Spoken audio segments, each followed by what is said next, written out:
അപ്പോൾ നമ്മൾ കഴിഞ്ഞ വർഷം ഗ്രോ ബാഗിൽ കൃഷി ചെയ്ത് നല്ല രീതിയിലുള്ള ഒരു വിളവാണ് നമുക്ക് കിട്ടിയിട്ടുള്ളത്. ഞാൻ കഴിഞ്ഞ വീഡിയോകളിലൊക്കെ നമ്മൾ ചെയ്തിട്ടുണ്ടായിരുന്നു. ഞാൻ കുറേ വർഷങ്ങളായിട്ട് ഇഞ്ചി കൃഷിയിൽ മുന്നോട്ട് ചെയ്തുകൊണ്ടിരിക്കുന്ന ഒരാളാണ്. കർണാടകയിലാണ് കൃഷി ചെയ്തുകൊണ്ടിരിക്കുന്നത് അധികം. അവിടെ നിന്ന് കിട്ടിയ പല അനുഭവങ്ങളിൽ നിന്നാണ് ഇങ്ങനെ ഒരു വ്യത്യസ്തമായിട്ട് ഗ്രോ ബാഗിൽ ചെയ്ത് കഴിഞ്ഞാൽ എങ്ങനെ ഉണ്ടാവുന്നതിനെ കുറിച്ച് ചിന്തിച്ചാണ് കഴിഞ്ഞ വർഷങ്ങളിലൊക്കെ ഗ്രോ ബാഗിൽ ചെയ്തത്. നല്ല റിസൾട്ടാണ് നമുക്ക് കിട്ടിയത്. മിനിമം ഒരു ബാഗിൽ നിന്ന് നമുക്ക് ഞങ്ങൾ കഴിഞ്ഞ വർഷം വിളവെടുത്ത് നിങ്ങൾക്കൊക്കെ കാണിച്ചിട്ടുള്ളതാണ്. ഒരു 1.5 കിലോ മുതൽ 2 കിലോ 2.5 കിലോയൊക്കെയാണ് ഇതിനകത്തുള്ള ഒരു ആവറേജ് വിളവ് നമുക്ക് വന്നിട്ടുള്ളത്. അപ്പോൾ അതിൻ്റെ വെളിച്ചത്തിലാണ് ഈ പ്രാവശ്യം കൂടുതൽ ചെയ്യാനും ആളുകൾക്ക് ഇത് പരിചയപ്പെടുത്തി കൊടുക്കാനൊക്കെ ഉള്ള രീതിയിലേക്ക് വന്നിട്ടുള്ളത്. അപ്പം ആമീസ് ഗാർഡൻ്റെ ഒരു പുതിയൊരു വീഡിയോ, ഒരു പുതിയ തുടക്കം എന്നുള്ളത് പോലെ ഉള്ളൊരു വീഡിയോ ആണ് ഇപ്പോൾ നമ്മൾ ചെയ്യാൻ ഉദ്ദേശിക്കുന്നത്. എന്താണെന്ന് വെച്ച് കഴിഞ്ഞാൽ കാര്യങ്ങൾ ഇതാണ്. നമ്മൾ കഴിഞ്ഞ വർഷം ഗ്രോ ബാഗിൽ ഇഞ്ചി ചെയ്തിരുന്നു. ഒരുപാട് ആളുകൾക്ക് അത് വളരെ ഗുണകരമായ രീതിയിലേക്ക് അതിനെ കൊണ്ടുപോകാൻ സാധിച്ചിട്ടുണ്ട്. അപ്പോൾ അതിൻ്റെ ഒരു വിജയഗാഥ എന്നുള്ള രീതിയിൽ ഒരുപാട് ആളുകൾ നമ്മുടെ ആമീസ് ഗാർഡനെ കോൺടാക്ട് ചെയ്യുകയും അതിൻ്റെ ഡീറ്റെയിൽസിനെ കുറിച്ച് ചോദിക്കുകയും ഞങ്ങൾക്ക് ചെയ്യണമെന്ന് പറയുകയും നമ്മളടുത്ത് ഒരുപാട് വിത്തുകൾ കൊണ്ടുപോവുകയൊക്കെ ചെയ്തിട്ടുണ്ട്. അപ്പോൾ അതിൻ്റെ വെളിച്ചത്തിൽ പല ആളുകളും ഇപ്പോഴും അതിൻ്റെ പല ഡൗട്ടുകളായിട്ട് വിളിക്കുന്നുണ്ട്. അപ്പം അതിൻ്റെ സംശയങ്ങൾ തീർത്തു കൊടുക്കുക എന്നുള്ളത് ഈ ഒരു സ്ഥാപനം എന്നുള്ള രീതിയിൽ വളരെ അത്യാവശ്യമായൊരു കാര്യമാണ്. അപ്പോൾ അതുകൊണ്ട് തന്നെയാണ് അതിൻ്റെ കൃത്യമായ രീതി എങ്ങനെയാണ് ചെയ്യേണ്ടത് എന്നുള്ള രീതിയെക്കുറിച്ച് ഒരു വീഡിയോ ചെയ്യണം എന്നുള്ള താല്പര്യത്തോടു കൂടിയിട്ടാണ് ഞാൻ നിങ്ങളുടെ മുമ്പിൽ നിൽക്കുന്നത്. അപ്പോൾ നമ്മൾ ചെയ്യുന്നത് ഇതാണ് നമ്മളുടെ എല്ലാത്തിൻ്റെയും കാര്യങ്ങളോട് സെറ്റ് ചെയ്ത് വെച്ചിട്ടുണ്ട്. ഇതാണ് നമ്മളുടെ ഇഞ്ചി വിത്ത്. എല്ലാത്തിനും മുള വന്നു തുടങ്ങി. നമ്മൾ കുറച്ച് നാൾ മുമ്പ് തന്നെ ഒടിച്ച് മരുന്ന് മുക്കി ചാണാനൊക്കെ മുക്കി വളരെ വൃത്തിയായിട്ട് വെച്ചിരിക്കുന്ന വിത്താണ്.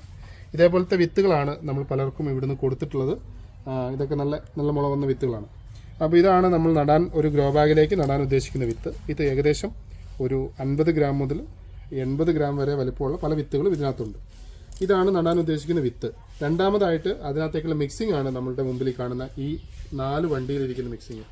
ഇത് നമ്മളുടെ സാധാരണ മണ്ണാണ്. മണ്ണ്, ഇത് കമ്പോസ്റ്റ്, നമ്മുടെ ഇലകളും നമ്മളുടെ ഇവിടെയുള്ള സാധനങ്ങളെല്ലാം ഇട്ടിട്ട് പച്ചിലകളും സാധനങ്ങളും ഇവിടെ ഉണ്ടാകുന്ന വേസ്റ്റ്, പച്ചക്കറികളുടെ വേസ്റ്റുകൾ സാധനങ്ങളൊക്കെ ഇട്ടിട്ടുള്ള ഒരു കമ്പോസ്റ്റാണിത്. ഇത് മണ്ണ്, ഇത് നമ്മളുടെ ചാണകം, പച്ച ചാണാൻ ഉണക്കി പൊടിച്ച നല്ല ചാണാനാണ് ഈ കിടക്കുന്നത്. ചാണാൻ ഇതാണ് നമ്മളുടെ ചകിരിച്ചോറ്, കൊക്കോഫിറ്റ് എന്ന് പറയുന്ന സാധനം ഇതാണ്. അപ്പോൾ ഇങ്ങനെ 4 സാധനങ്ങളാണ് നമ്മൾ ഇതിനകത്ത് നടാനായിട്ട് ഉദ്ദേശിക്കുന്നത്. ഇതിനകത്ത് കൂടുതലായിട്ട് നമ്മൾ ഉപയോഗിക്കേണ്ടത് മണ്ണ് തന്നെയാണ്. മണ്ണിൻ്റെ ലഭ്യതക്കുറവനുസരിച്ച് ആളുകൾക്ക് മാറി ചെയ്യാം. മണ്ണുണ്ടെങ്കിൽ ഞാൻ ഇവിടെ മിക്സ് ചെയ്യാൻ ഉദ്ദേശിക്കുന്നത് ഒരു 3 വണ്ടി, ഇതേപോലത്തെ 3 വണ്ടി മണ്ണ്, ഒരു കമ്പോസ്റ്റ്, ഒരു വണ്ടി ചാണാൻ, ഒരു വണ്ടി ചകിരിച്ചോറ്. ഇങ്ങനെയാണ് ഇതിനെ മിക്സ് ചെയ്യാനായിട്ടുള്ള ഒരു പ്രിപ്പറേഷൻ ഇവിടെ തയ്യാറാക്കിയിരിക്കുന്നത്. അപ്പോൾ ഈ രീതിയിലാണ് നമ്മളുടെ ഗ്രോ ബാഗ് മിക്സ് ചെയ്യാനുള്ള ഒരു വളക്കൂട്ട് ഞാൻ ഇവിടെ ആമീസിൽ ചെയ്തിരിക്കുന്നത്. ഇത് ആളുകളുടെ സാഹചര്യങ്ങളനുസരിച്ച് പല രീതിയിൽ മാറ്റി ചെയ്യാം. മണ്ണിൻ്റെ കുറവുണ്ടെങ്കിൽ ചകിരിച്ചോറ് കൂട്ടാം, ചാണാൻ കൂടുതലുണ്ടെങ്കിൽ ചാണാൻ കൂട്ടാം, കമ്പോസ്റ്റ് ഉണ്ടെങ്കിൽ കമ്പോസ്റ്റ് കൂട്ടാം. ഇതിനകത്ത് ഏതാണെങ്കിലും അങ്ങോട്ടും ഇങ്ങോട്ടും മാറിയതുകൊണ്ട് ഒരു കുഴപ്പങ്ങളോ കാര്യങ്ങളോ നമുക്ക് വരാൻ സാധ്യതകളില്ല. അപ്പം അടുത്തായിട്ട് ഇനി നമ്മളിതിനെ മിക്സ് ചെയ്ത് ഗ്രോ ബാഗിൽ എങ്ങനെ നിറയ്ക്കാം എന്നതിനെക്കുറിച്ചുള്ളതാണ് നമുക്ക് പറയാനുള്ളത്. അപ്പോൾ നമ്മൾ ഇങ്ങനെ ഈ ഗ്രോ ബാഗിൽ വീഡിയോ ചെയ്യുന്നത് എന്തിനാണെന്നൊക്കെ ചിലപ്പം നിങ്ങൾക്ക് ചിന്തിക്കാം. ഞാൻ ഇതിനകത്ത് കരുതുന്ന ഇത്ര മാത്രമേ ഉള്ളൂ.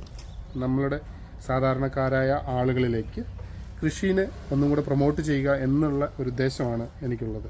കാരണം സാധാരണ ഒരു വീടുകളിൽ ഏത് വീട്ടിലും ഒരു 10 ഗ്രോ ബാഗിൽ 10 കഷ്ണം ഇതേപോലത്തെ 10 കഷ്ണം ഇഞ്ചി ഉണ്ടെങ്കിൽ ഒരു ഗ്രോ ബാഗിൽ നടാനും പറ്റും.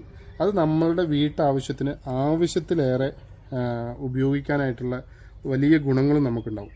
അപ്പോൾ ഇഞ്ചിനെക്കുറിച്ച് നമ്മൾ കൂടുതൽ പറയുമ്പം ഇഞ്ചി നമ്മളെല്ലാ വീടുകളിലും എല്ലാവരും ഉപയോഗിക്കുന്ന ഒരു സാധനമാണ്. കറികളിലാണ് ഏറ്റവും കൂടുതൽ ഉപയോഗിക്കുന്നത്.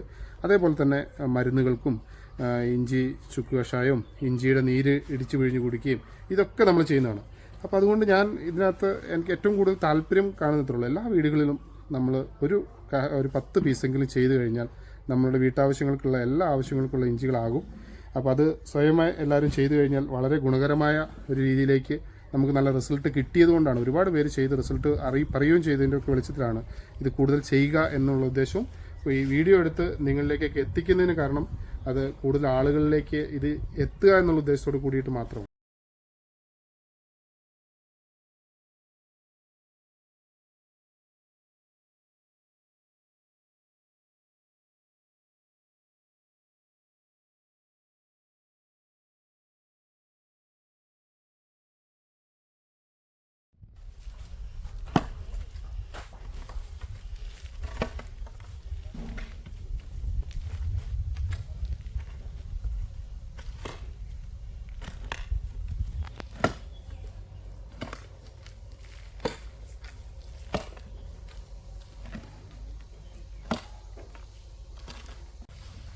അപ്പോൾ നമ്മളിത് ഗ്രോ ബാഗിൽ നിറയ്ക്കാൻ വേണ്ടിയിട്ടുള്ള മിക്സിംഗ് ആണ് ഇപ്പോൾ ചെയ്തിട്ടുള്ളത്. ഇതിന് ഗ്രോ ബാഗിലേക്ക് നിറയ്ക്കാം.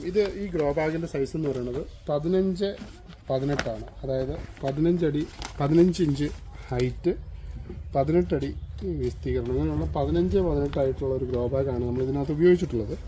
ഇതിനകത്ത് നമ്മൾ ഇനി എങ്ങനെ ഇത് നിറയ്ക്കാം എന്നതിനെക്കുറിച്ച് നമുക്ക് നോക്കാം.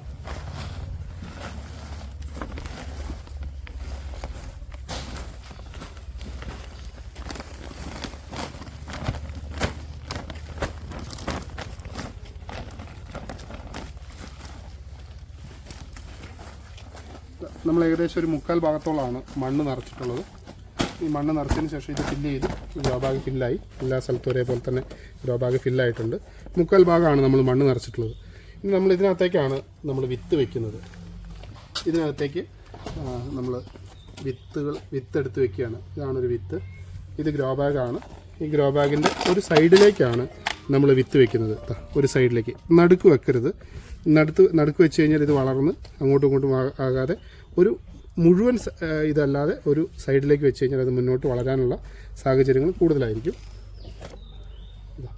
ഈ രീതിയിൽ ചെയ്യുക. അതിനുശേഷം ഇതിൻ്റെ മേലെ നമ്മൾ ലേശം മണ്ണ് ഇട്ട് ഇതിനെ ഒന്നും കൂടെ മണ്ണിട്ട് ഫില്ല് ചെയ്യുന്നു. ഓക്കെ, ഇത് ഫില്ല് ചെയ്തു. ഇത് എന്തുകൊണ്ടാണ് ഇങ്ങനെ ഇത്രയും നിർത്തുന്നതെന്ന് വെച്ച് കഴിഞ്ഞാൽ ഇഞ്ചിന് മേലെ നമ്മൾ ഇതിന് മേലേക്കാണ് വളരുക. അപ്പോൾ വളരുമ്പോൾ നമ്മൾ വെള്ളം ഒഴിച്ചു കൊടുത്ത് കഴിയുമ്പോൾ ഇത് കുറച്ചും കൂടി ഇരുന്ന് കഴിഞ്ഞ് കഴിയുമ്പം നമുക്ക് ഇഞ്ചി മേലേക്ക് വളർന്നു കഴിയുമ്പം വീണ്ടും നമ്മൾ കുറേശ്ശെ മണ്ണുകൾ ഇട്ട് കൊടുക്കാനുള്ള ഒരു ഗ്യാപ്പാണ് നമ്മൾ ഇപ്പോൾ അവശേഷിക്കുന്നത്. ഒരു 1/4 ഭാഗം ഗ്യാപ്പാണുള്ളത്. അങ്ങനെയാണ് നമ്മൾ ഇതിനകത്ത് ഇത് ചെയ്യുന്നത്. ഇതിൻ്റെ മേലെ ഇനി നമ്മൾ ഇത്തിരി കരികിലയോ ചപ്പോ എന്തെങ്കിലും ഇട്ട് കൊടുത്തു കഴിഞ്ഞ് കഴിഞ്ഞാൽ നമുക്ക് ഇത് വെള്ളം ഒഴിച്ചു കൊടുക്കുമ്പോൾ തറയാതിരിക്കാനും കളകൾ കൂടുതൽ വളരാതിരിക്കാനൊക്കെ നമുക്ക് സാധിക്കുന്നുണ്ട്. നമ്മളിവിടെ ഇട്ട് കൊടുക്കാൻ ഉദ്ദേശിക്കുന്നത് വൈക്കോലാണ്. വൈക്കോലിൻ്റെ ചെറിയ പീസുകൾ നമുക്ക് എടുത്തിട്ട് കൊടുത്തു കഴിഞ്ഞാൽ ഇതിനൊരു നമ്മൾ അയച്ചു കൊടുക്കുന്ന വളത്തിനെല്ലാം വളവും മരുന്നും അല്ലെങ്കിൽ നനച്ചു കൊടുക്കുമ്പോൾ അതൊക്കെ ഒരു കവറിങ് കിട്ടാനായിട്ട് നന്നായിട്ട് സാധിക്കും. ഇത് ഇത്രയും മതി. ഒരു ഗ്രോ ബാഗിലേക്ക് ഇത്രയും വേണമെന്നില്ല. അതാ ഇത് മതി. ഇത് ശരിക്കും ഫില്ല് ചെയ്ത് വെച്ച് കഴിഞ്ഞ് കഴിഞ്ഞാൽ നല്ല വൃത്തിയായിട്ട് വെച്ചാൽ അതങ്ങനെ ഇരുന്നുണ്ട്. വിത്ത് വെക്കുന്നതായിട്ട് കാണിച്ചു. ഒന്നുകൂടെ ഞാൻ വെച്ചാണ് ഒരു സൈഡിൽ ഏകദേശം, അതായത് ഇതിൻ്റെ മുഴുവൻ സൈഡിലല്ല, മുളകൾ വരുന്നു നോക്കിയിട്ട്. ഇതാണ് മുള. അപ്പോൾ ഏകദേശം നടുഭാഗത്തായിട്ട് വരും. അങ്ങനെയാണ് നമ്മൾ വെക്കേണ്ടത്. ലേശം കരികില നമ്മൾ അതിൻ്റെ മേലെ ലേശം മണ്ണിട്ട് കൊടുക്കുന്നു.